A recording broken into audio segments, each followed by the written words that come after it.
TB వ్యాధి గురించి ward ప్రజలకు అవగాహన చేస్తున్న వార్డు కౌన్సిలర్ సురేష్. కర్నూలు జిల్లా అదోని పట్టణంలో ఇవాళ కౌన్సిలర్ సురేష్ మాట్లాడుతూ ఎమ్మెల్యే డాక్టర్ వాల్మీకి పాదసారథి ఆదేశాల మేరకు బాలాజీపేట 2వ వార్డులో వార్డు ప్రజలతో క్షయవ్యాధి గూర్చి వార్డు ప్రజల్లో అవగాహన చేయడం జరిగింది.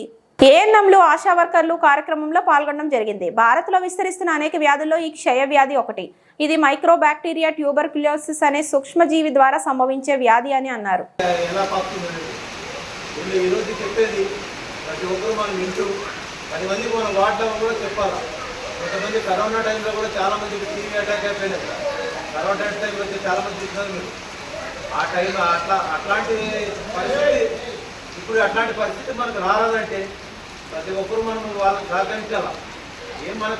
మనమే ఏమంటే మనకు లేదు అనే సమస్య కాదు. మనకు డౌట్ వచ్చిందా, నేను బరువు కోల్పోవడం, ముఖ్యంగా దాని లక్షణాలు ఏమో టీవీ అంటే బరువు కోల్పోవడం, అంటే పల్సర్ కావడము, ఆకలిగా ఎక్కువ మనకు ఆకలిగా ఎక్కువ పుట్టుదు, తక్కువ పిల్లి కూతురు తక్కువ వస్తుంటుంది.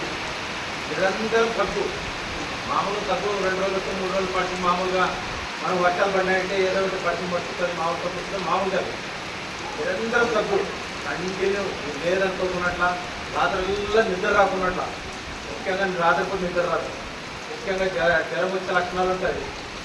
అది ఏవైతే ఆ లక్షణాలు ఉన్నాయంటే ఈ ఛాతి భాగంలో పట్టేసుకున్నట్లు ఉండడము, ఆ మెయిన్ ఆ నీరంతా చేరుకోవడాక పరిస్థితులు ఏర్పడతాయి. అన్నం తినడు, ఆ పరిస్థితులు ఉన్నాయి. కొంతమంది మన వాటిలో కూడా కొంతమందికి ఇబ్బందులు అయ్యి కూడా ఇబ్బంది నుంచి కూడా బయటపడ్డ కూడా కొంతమంది ఉన్నారు. కానీ అట్లాంటి పరిస్థితులు ఉండాలని ప్రతి ఒక్కరు సహకరించాలి.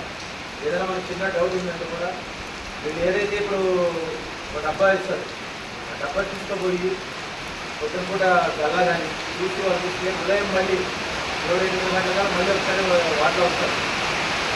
నీళ్ళు పెట్టుకున్నామంటే రూపాయలు మొదలు పెట్టుకుంటారు, మళ్ళీ ఒక వారం స్థాయిలో అలా పెట్టుకుంటారు. అట్లా ముందు మనం పెట్టుకున్నాం. కానీ మన వాటిలో ఏదైనా మేడం కానీ ఆశా వర్గాలు కానీ వాళ్ళు తెలుసుకుంటారు.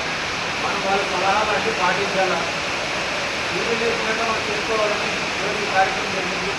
అందరూ వచ్చి ఈరోజు చాలా సంతోషంగా ఉంది. మనం ఆవాసం పెట్టడానికి చాలామంది ప్రతి ఒక్కరు ఈరోజు రాకుండా కూడా వాళ్ళు కూడా నేను చెప్పాలి ఏమి దిగుబడి ఎట్లా ఉంటుందండి. దాని గురించి తెలుసుకున్నామంటే ఇందాక మేడం కూడా చెప్పారు. ఎవరల్లా చెప్పారు. నేను ముఖ్యంగా ఇది నేను ఈ ఎగరముల ఇంకా వైట్గా తగ్గుకుంటుంది. అసలు వెనకలు తెల్లగా ఇక్కడ రావడము, మొత్తం నీరు దమ్ము ఆయుసం కొద్దిపోయినంటే దమ్ము ఆయుసం దాని లక్షణాలు. కొంతమంది మామూలుగా ప్రైవేట్గా పొందుతారు. ప్రైవేట్లో పోతే లాభం లేదు. ఈరోజు గవర్నమెంట్ దగ్గర నుంచి నేను నడిపిస్తున్నారు. గవర్నమెంట్లో మీరు ట్రీట్మెంట్ తీసుకుంటున్నారంటే కూడా డబ్బులు కూడా ఇచ్చి ట్రీట్మెంట్ ఇవ్వడం జరుగుతుంది. ఒక 6 నెలలో ఏమో కోర్సు ఉంటుంది, ముఖ్యంగా 3 నెలలో ఏదో ఉంటుంది కోర్సు అంటే వాళ్ళ. ఎందుకంటే దాన్ని నిర్లక్ష్యం చేస్తామనుకో, ఎక్కడో ఎందుకు పక్కనైపోతున్నాడు, ఏం తక్కువ వస్తుందని దాని మీద నిర్లక్ష్యం చేసినట్టే వాడు తాగే గ్లాసు మన పక్కనే వాడు తల్లిదండ్రులకు వచ్చేది, వాళ్ళ ఇంట్లో కుటుంబం కథ వచ్చేది, పక్కన ఆడడం పోతే తాగుడు వచ్చేది, ఇంకా స్ప్రెడ్ అయిపోతుంది వస్తుంది. కాబట్టి అట్లాంటివి ఏం లేకున్నట్ల ప్రతి ఒక్కరు సహకరించాలి. ఆరోగ్యంగా మనం అందరూ ఉండాలని ఈరోజు ఈ ఉద్దేశంగా మాట్లాడడం జరుగుతుంది. మీరందరూ టైం ఇచ్చి రావడం చాలా మీ అందరికీ ధన్యవాదాలు తెలుపుతున్నాను.